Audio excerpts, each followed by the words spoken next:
महाराष्ट्र सरकारच्या red corner नोटीसवरून छोटा राजनला अटक झाल्याची माहिती मुख्यमंत्री देवेंद्र फडणवीस यांनी दिली आहे। राजनप्रमाणेच दाऊदलाही पकडण्याचे केंद्राचे प्रयत्न सुरू असल्याचंही ते म्हणाले। मात्र ही माहिती देत असताना मुख्यमंत्र्यांनी छोटा राजनचा आदरार्थी उल्लेख केला। यावर काँग्रेसनं टीका केली आहे। गुन्हेगारांना आदरार्थी वागणूक देणारं सरकार असल्याची टीका काँग्रेसनं केली आहे। छोटा राजन यांना पकडण्याकरता जो रेड कॉर्नर नोटीस होता तो महाराष्ट्राने काढला होता आणि त्यामुळे केंद्र सरकारने आता त्यांना पकडल्यानंतर जे काही पुरावे आहेत ते महाराष्ट्राला पाठवायचे आहेत। ते सगळे त्यांच्या विरुद्धचे गुन्हे आणि पुरावे आम्ही केंद्र सरकारला सादर करतोय।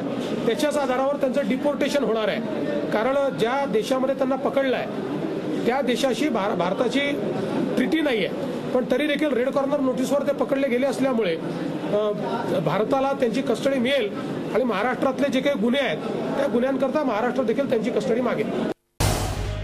झी 24 तास रहा एक पाऊल पुढे।